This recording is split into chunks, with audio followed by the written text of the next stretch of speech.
What's going on, everyone? My name's Aaron Alvarez. I'm 28 years old, and I'm from Freeport, Long Island. This is my first semester at Ulster.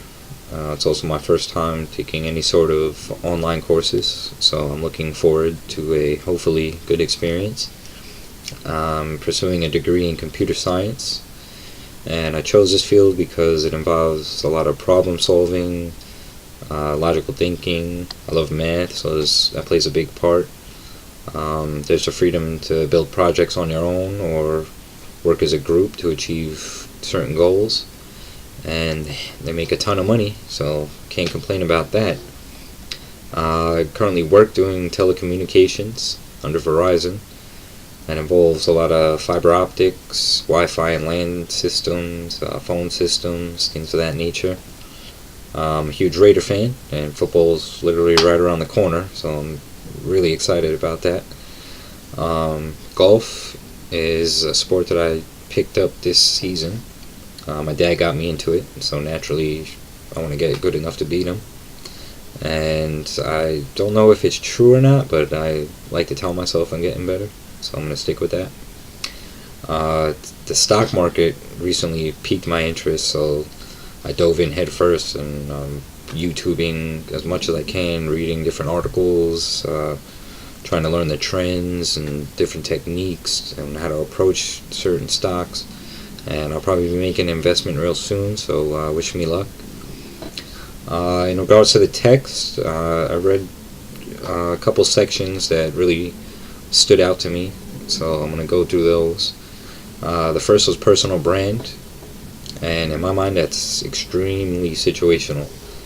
I believe as far as consistency goes, you should be very consistent. Stay true to who you are. People will pick up on that. It'll automatically sell itself.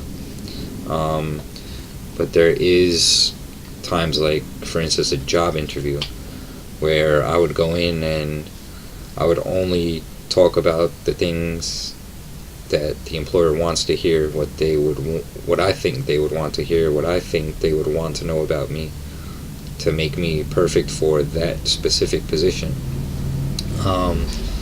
Once I get the job, obviously all bets are off. But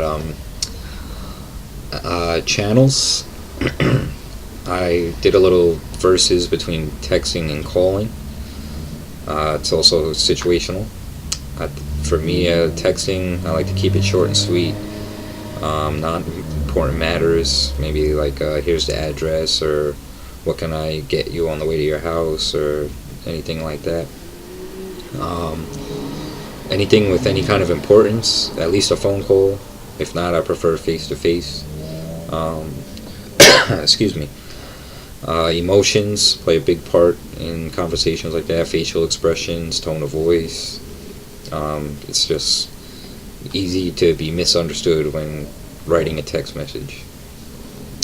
And then obviously social media sends the craziest messages. I believe a lot of it is attention. People want attention sometimes, and they post pictures. Hey, look what I'm doing. Look what I have.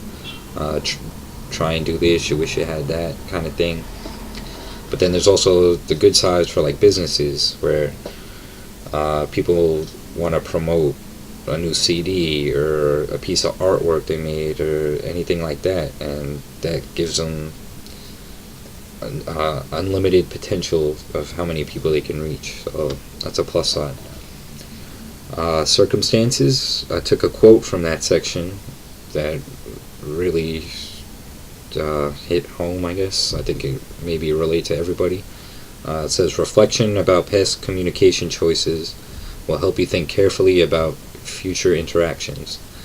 And I think that's one of the keys in especially like relationships. Your first go around, you're learning, so there's going to be the ups and downs. You learn the bads and the goods. If you're lucky, you'll stay in that one. If not, you're going to move on, and you're going to enter the next one with a different approach, due to the fact that you learned, alright, this didn't work the first time, let me not try it the second one.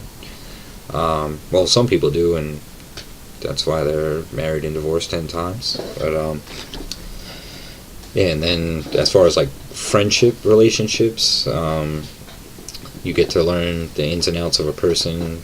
In this situation, they would like to hear this. They definitely don't want to hear that. How often you should communicate with them or would communicate with them, things like that.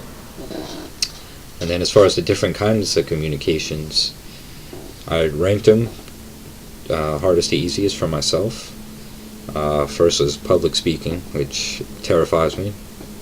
I feel like there's a spotlight on me and everyone's just waiting for me to mess up so they can tell me how I messed up later or laugh about it or whatever, and it makes me very uncomfortable. Intrapersonal, I believe that it's hard for me if I don't know the person, so obviously it's easier if I know them. But just having to strike up a conversation and keep it going with someone I don't know and don't know what their interests are or where their head's at, is very hard for me. I'll answer whatever they're saying, but I won't ask them questions or just keep it flowing myself. If we happen to find a common subject or a common interest, then obviously it becomes a lot easier. Interpersonal, my head's usually a mess. Always questioning myself and battling myself. Should I do this? Should I not? Do I look good? Do I look bad? Is this presentation good? Is this presentation bad? So that's third on the list. And then small group I find is the easiest because all the attention it's all shared. There's going to be sometimes a focus, sometimes it's going to be on someone else. There's usually a similar goal or similar interest, so it makes it a lot easier for everyone to communicate when they're all thinking about the same thing. And yeah, that's about it. So thank you for watching, and I'm looking forward to a good semester with you guys. Take care.